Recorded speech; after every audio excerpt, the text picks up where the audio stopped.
भास्करस्य यथा तेजो मकरस्थस्य वर्धते तथैव भवताम तेजो वर्धतामिति कामये। अर्थात जिस प्रकार मकर राशि में सूर्य का तेज बढ़ता है, उसी तरह आपके स्वास्थ्य और समृद्धि की भी अभिवृद्धि हो, ऐसी कामना हम करते हैं। साथ ही यत्रा प्लुतानां न यमो नियंता, यत्रा स्थितानां सुगति प्रदाता, यत्राश्रितानां अमृत प्रदाता, सतीर्थराजो जयति प्रयागः। इस पुराणोक्त श्लोक के द्वारा तीर्थराज की दिव्य महिमा का पुण्य स्मरण करते हुए मकर संक्रांति के पावन अवसर पर भारतीय ज्ञान परंपरा के लिए समर्पित कार्यक्रम सुप्रभातम में आप सभी का हार्दिक स्वागत, वंदन एवं अभिनंदन। मैं हूं आपके साथ गवीश द्विवेदी। कार्यक्रम के आरंभ में सबसे पहले आप सभी को मकर संक्रांति की अनेकानेक शुभकामनाएं।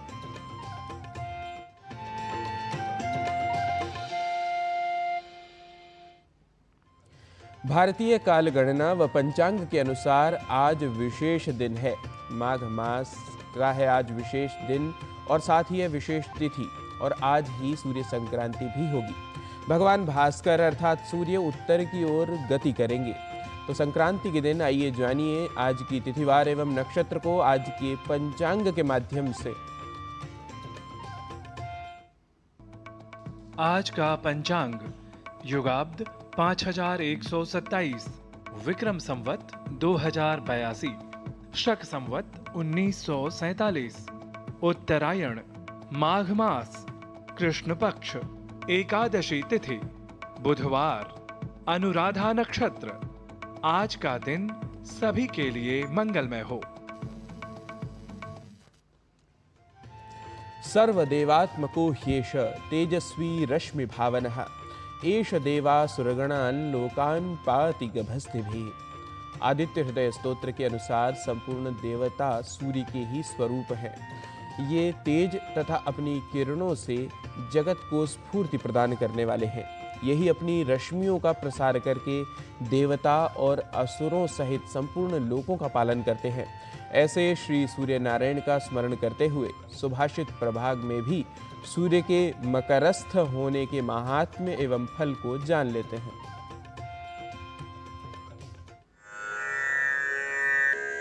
सूर्यो देवो दिवं गच्छेत्,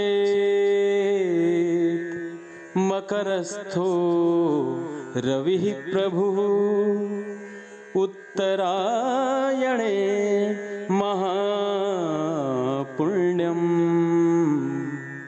सर्वपाप प्रणाशनम्, सर्वपाप प्रणाशनम्।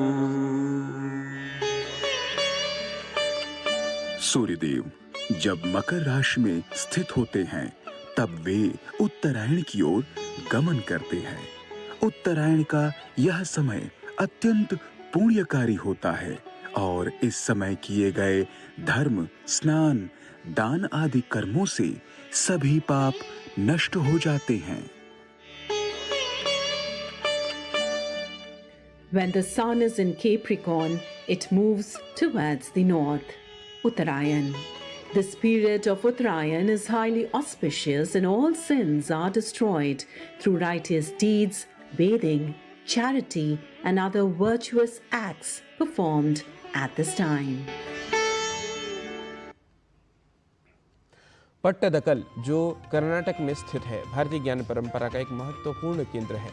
भारतीय परंपरा में मंदिर केवल पूजा स्थल नहीं बल्कि ब्रह्मांड और ज्ञान का प्रतीक है, और पट्टदकल के मंदिर इसी आध्यात्मिक व वैज्ञानिक ज्ञान को दर्शाते हैं।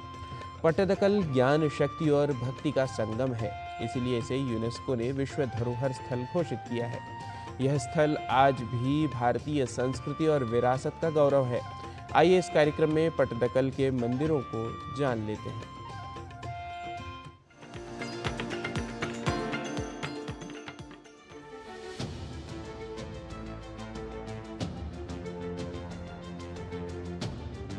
भारत की ज्ञान परंपरा विविध आयामों से समृद्ध रही है, जिसमें धर्म, दर्शन, कला, शिल्प, वास्तु और संगीत सभी का समन्वय दृष्टिगोचर होता है। इस परंपरा का मूर्त रूप जिन ऐतिहासिक स्थलों में परिलक्षित होता है उनमें पट्टदकल के मंदिरों का स्थान अत्यंत महत्वपूर्ण है। पट्टदकल, जो कि वर्तमान में कर्नाटक राज्य में स्थित है, प्राचीन काल में चालुक्य वंश की राजधानी के रूप में प्रसिद्ध था। यह स्थल 8वीं शताब्दी के आसपास अपने स्थापत्य वैभव की चरमावस्था पर था। यहाँ निर्मित मंदिरों में भारतीय स्थापत्य की दोनों प्रमुख शैलियां, उत्तर भारत की नागर शैली तथा दक्षिण भारत की द्रविड़ शैली का सुंदर संगम देखने को मिलता है। यह संलयन भारतीय दृष्टिकोण में समन्वय और स्वीकार्यता की भावना का जीवंत प्रतीक है। पट्टदकल के मंदिर इस परंपरा के आध्यात्मिक, सांस्कृतिक एवं वैज्ञानिक ज्ञान का मूर्त रूप हैं। पट्टदकल का सर्वाधिक भव्य मंदिर है विरूपाक्ष मंदिर, जिसका निर्माण रानी लोक महादेवी ने अपने पति विक्रमादित्य द्वितीय की पल्लवों पर विजय के उपलक्ष्य में करवाया था। यह मंदिर द्रविड़ शैली में निर्मित है, परंतु इसके गर्भगृह और शिखर में नागर शैली की झलक भी मिलती है।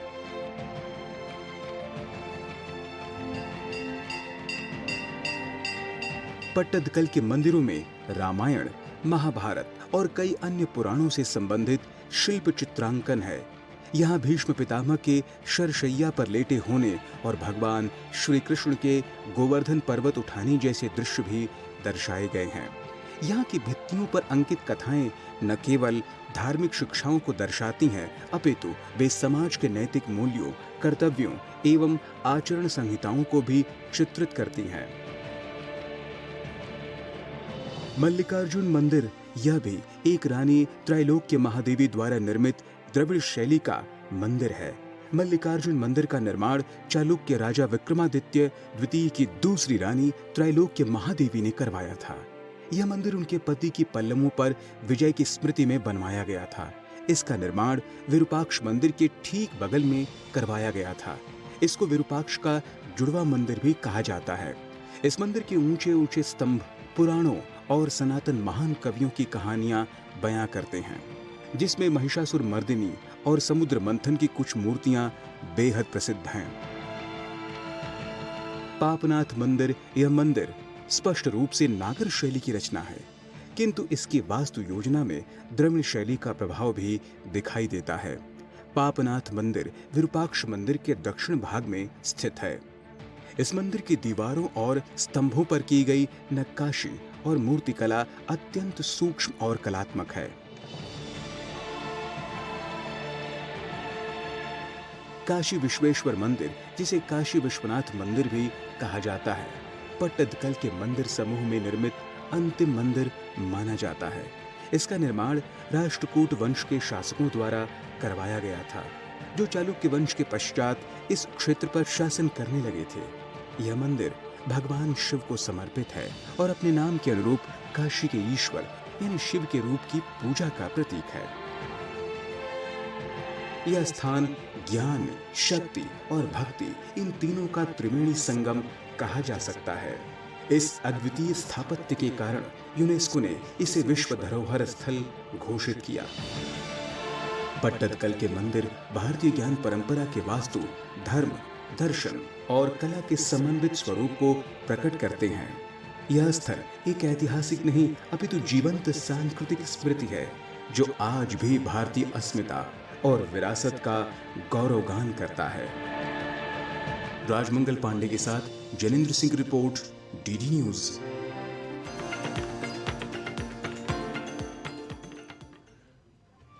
और सुप्रभातम कार्यक्रम में भारतीय ज्ञान परंपरा प्रभाग के बाद अब क्रम है स्वास्थ्य प्रभाग का, लेकिन उससे पहले ले लेते हैं अल्प विराम। आप कहीं न जाइए, देखते रहिए डीडी न्यूज।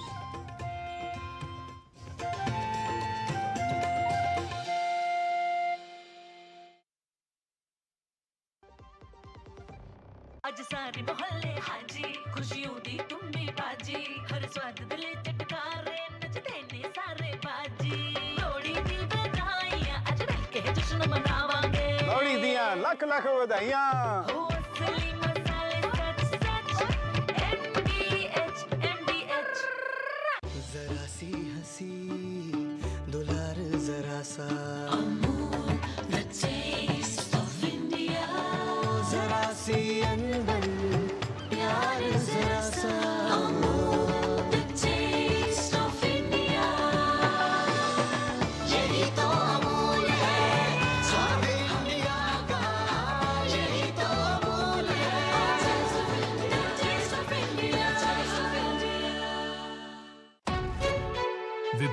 अनेक, कंप्लेंट बॉक्स एक।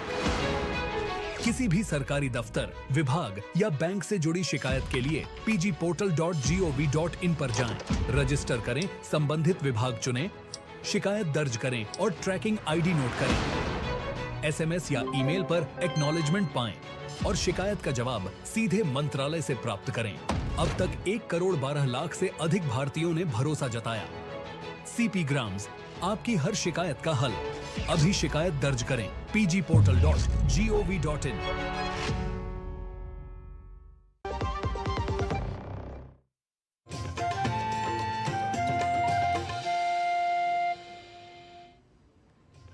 विराम के पश्चात पुनः आप सभी का स्वागत है सुप्रभातम कार्यक्रम में। ऋतु परिवर्तन का प्रभाव प्रत्येक व्यक्ति पर पड़ता है। इस अवधि में स्वास्थ्य समस्याएं होने की संभावना अधिक हो जाती है। आयुर्वेद में ऋतु परिवर्तन के समय विशेष सावधानियां रखने की बात की गई है। आयुर्वेद का प्रमुख उद्देश्य स्वास्थ्य की देखभाल और बीमारियों से बचाव करना है। आइए विस्तार से जानने के लिए देखिए हमारी सहयोगिनी किरण भारद्वाज की यह रिपोर्ट।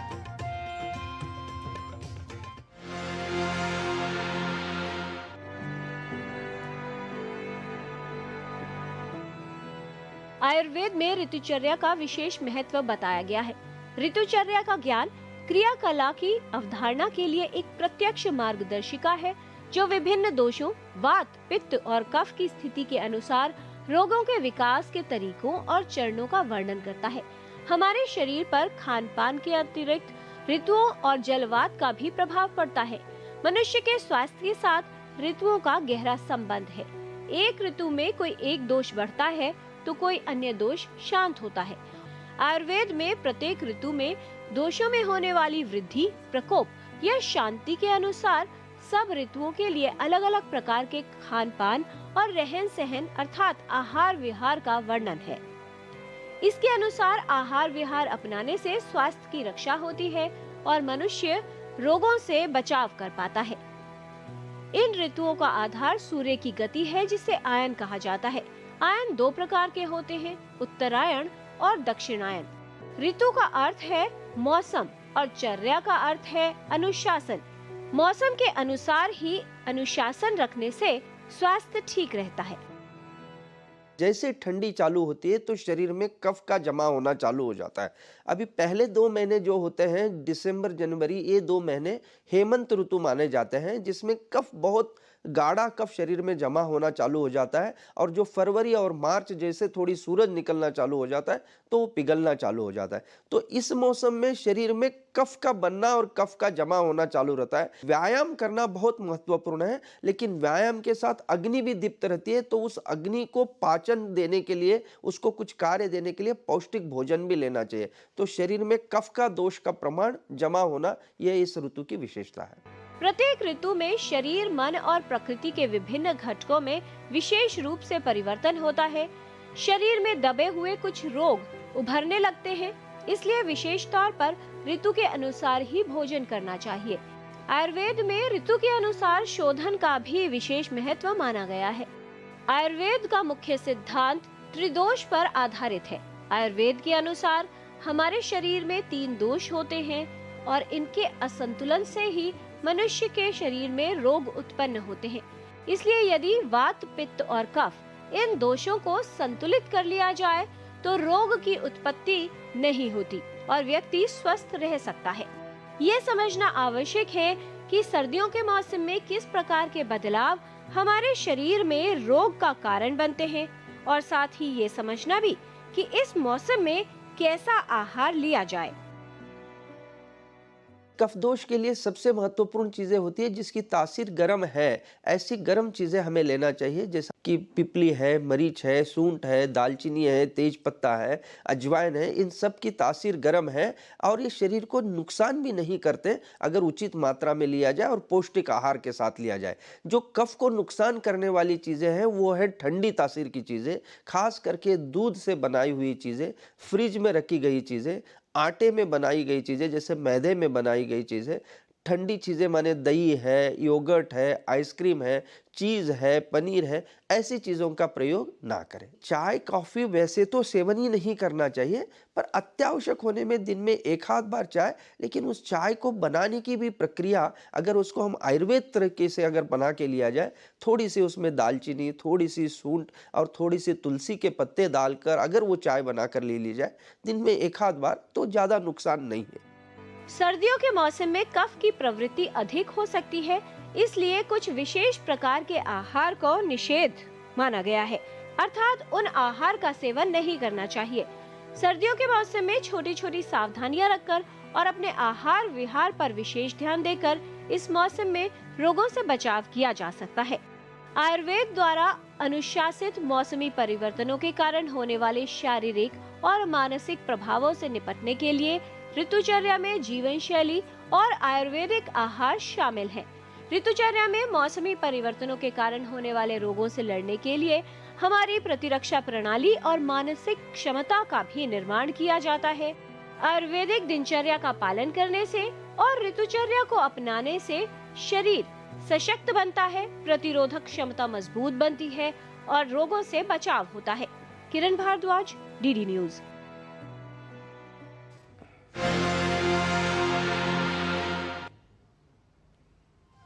और स्वास्थ्य लाभ के ही क्रम में अब समय योग प्रभाग का। योग संपूर्ण स्वास्थ्य को प्राप्त करने का उत्कृष्ट साधन है। आवश्यकता है नियमित रूप से योगासनों एवं प्राणायामों के अभ्यास करने का। आज के योग प्रभाग में आलस्य को दूर करने के लिए कुछ आसनों को आइए हम सीखते हैं।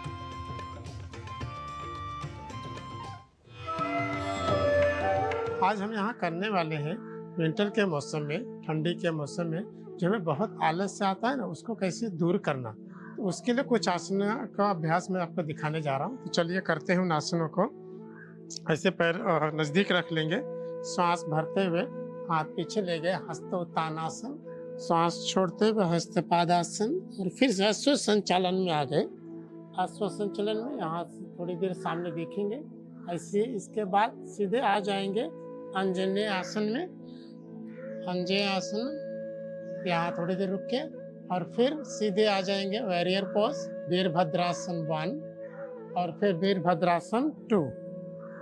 ये बहुत अच्छा आसन है। और इसके बाद करेंगे भुजंगासन। भुजंगासन के लिए सीधे से पेट के बल लेट जाएंगे और फिर श्वास भरते हुए ऊपर की तरफ देखेंगे और फिर श्वास छोड़ते हुए धीरे से नीचे आ जाएंगे।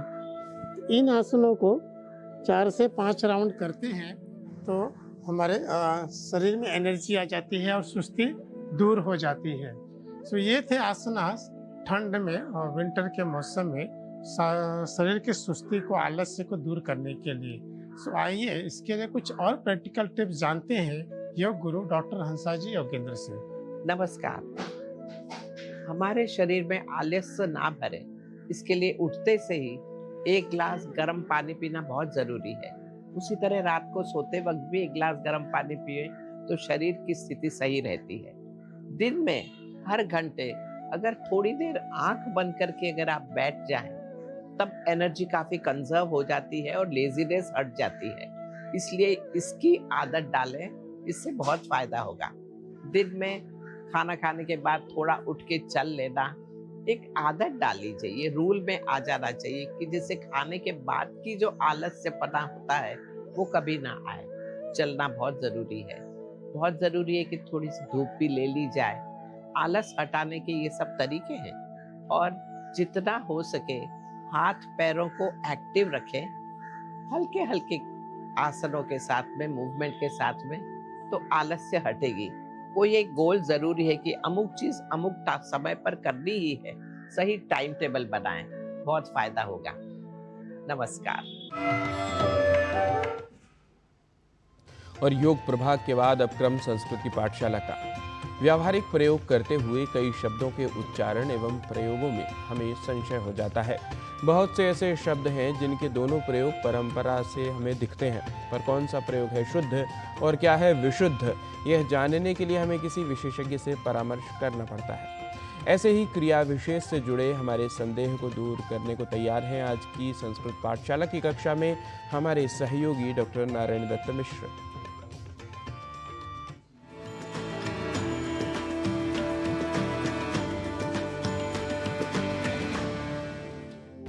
नमो नमः संस्कृतानुरागिभ्यः समेषां स्वागतं संस्कृतपाठशालायाः अभिनवकक्षायाम्।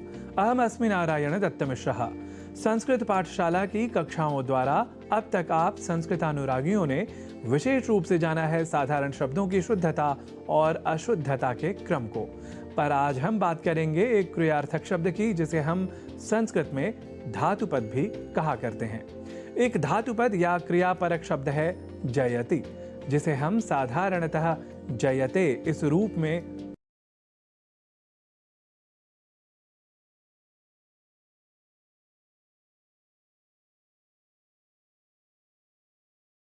नहीं होते, वे जयते यह प्रचलित रूप भी जयति के स्थान पर बोल जाया करते हैं।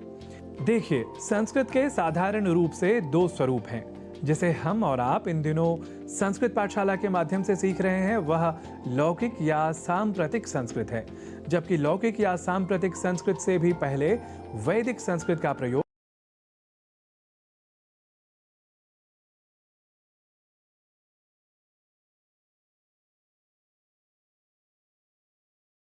लौकिक, सांप्रतिक या आधुनिक संस्कृत है, यह अवश्य कह सकते हैं।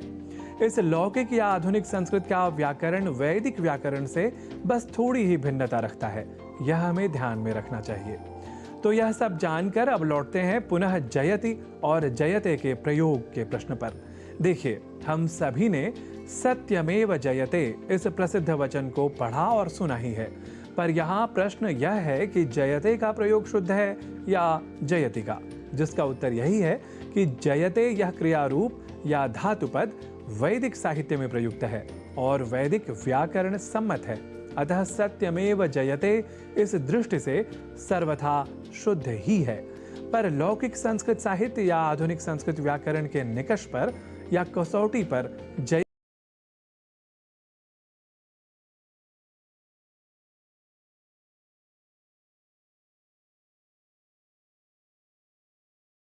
अर्थात जयते के साथ प्रयोग करते, तब यह सर्वथा अशुद्ध प्रयोग की श्रेणी में चला जाता।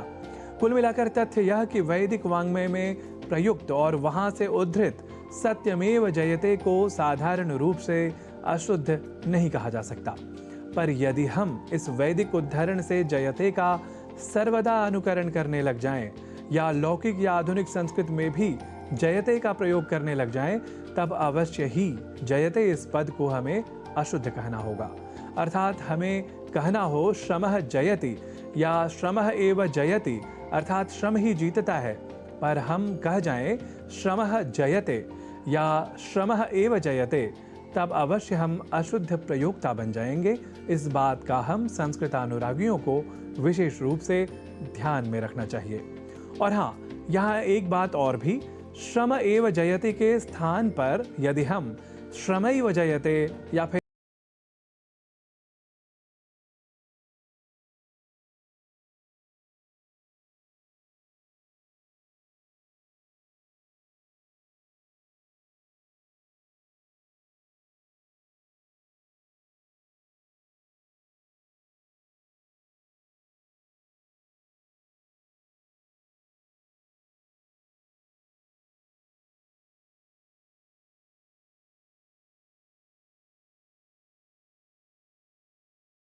जयति ही है शुद्ध प्रयोग, न कि श्रमः जयते या श्रमैव जयते आदि आदि। तो सत्यमेव जयते और श्रमैव जयति जैसे प्रयोगों के माध्यम से आज आप वैदिक और लौकिक संस्कृत से भी परिचित हुए। तो इसी तरह संस्कृतं ज्ञानं स्वकम् एवमेव सर्वतः संवर्धयन्तु भवन्तः इति कामयमानः साम्प्रतं भवदीयाम् अनुमतिमीहे पुनर्दर्शनाय। नमोस्तु।